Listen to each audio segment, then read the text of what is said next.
دەتوانین برێم لە عمرێکی 15 ساڵی چاوم سفر بووە. سەرەتا بەخێرەتتان دەکەم قوتابی ماستەرم لە کۆلێژی زانستی ئیسلامیەکان لە جامعەی سلاح الدین و طبعاً کۆرساتم تەواو کردە ئێستا لە مەرحەلەی دووەم کە بریتە لە بەحثەکەی خەریکی توێژنەوەکەیمە. باشێکی باشیش ڕۆشتی الحەمدولله. لەخوا بەزیاد بێت. مامۆستا گیان دەمێت پێم بڵێ لە چەند ساڵیەوە چاوت لەدەستدا و ئەم بەحکمی حکم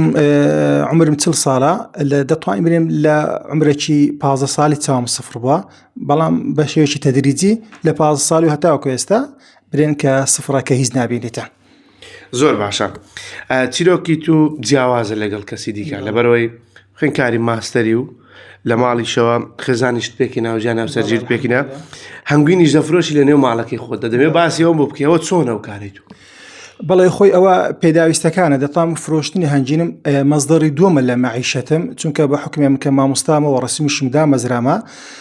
بەڵام ئەوم کردە وەکو مەزدەڕێکی دووەم ئەلێکوانە ئەوە دەگەڕێتەوە سەرچە پێداویستەکە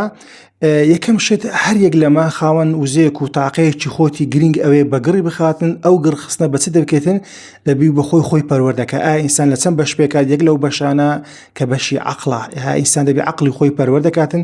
تا چەند لە ژیانی خۆیدا زانست و زانیاریەکان وەردەگری شارەزای واقعەکان دەبیتن پێداویستەکانی ژیان چییە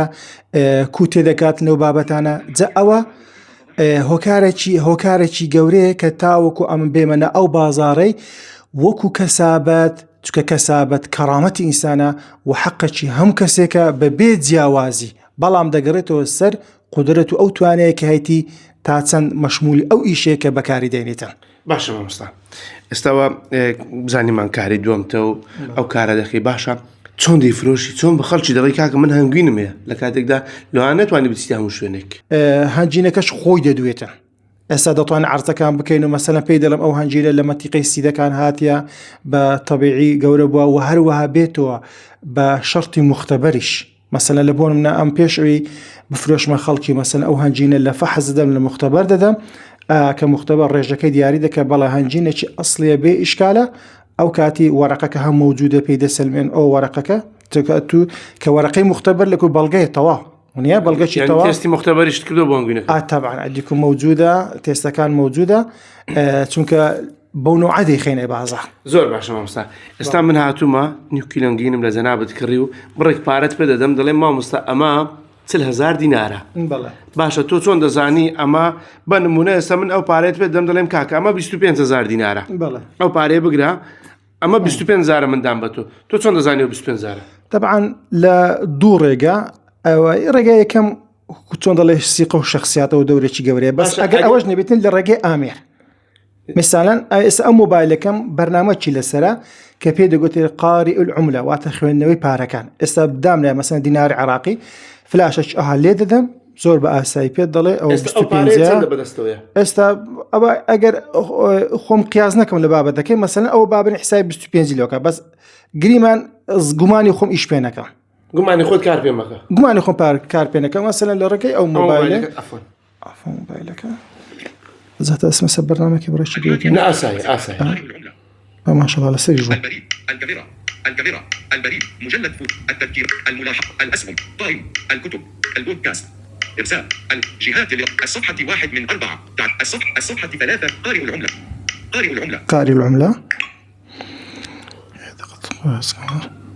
فلاش ايش لبيك تشغيل الفلاش زر إطفاء الفلاش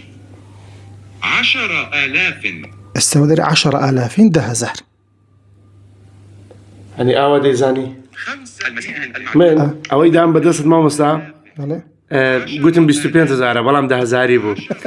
بۆی بزانین چۆنی پشتڕاستی دەکەیەوە بۆ خۆت هەمزانە ئەجە ئەوەیە لە بەرهەندێک ئینسان خودی ئینسانەکە دەبی بۆ خۆی پەروەردەکە زۆر گرنگە چونکە ئەو ڕۆکۆمەڵک خەڵک ئەوە هاتۆ فێڵت لێ بکە مامۆستا الحەمدولله تووشە ئیشکال نەبوو لە خوای بەزیادی چونکە بە مەدحی ڕاستەخۆ نەبێت نەخۆشش مەسەلەن ئینسان زۆر گرنگ خاوەنی شخصیات و سیقەی خۆی بیتن ئەوە سەلمانەکە زۆر گرنگە زۆر باشە مامۆستا جان دەمێت باسی ئەوە بکەین عەفوەن دەمێت باسیەوە بکەین ڕۆژانە باست لەوە کرد کە قۆناغی دووەمی لە ماستەر چۆن بەحسەکەت دەنووسیم هەمووان دەزانی لە قۆناغی دووەمی ماستەر پێویستە بەحسنامەیەک بنووسیت ئایا ئێستا چۆن جەنابەت دەینووسی بە چ ڕێگایەک ڕێگایەکانم چۆنە تەبعاً بە حکمی ئەوەی ئەمە زۆر کار ئیستیفادە لە مەسەلەن مۆبایل کۆمپیوتەر دەکەم میسالەن لە بۆ نمونە ئەمە وەکو سەرەتایەک وەکو ئاسانکاری لە گۆگڵ جێمەنای عنوانی مۆزوعەکان دەبینمەوە ئەوەی خاڵی یەکەم بە دوای سەرچاوەش دەگەڕێ ئەکە ئەوە جار سەرەتایەکە دواتر لە دوو سەرچاوەکان زۆر ئیسفادە لە گۆگڵ دەکەم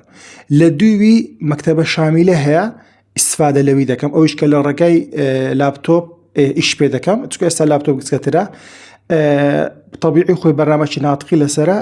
ئیش پێ دەکەی ئەگەر زۆر ئەو مەرحەلانەش حاصل نەبجارێت چونکە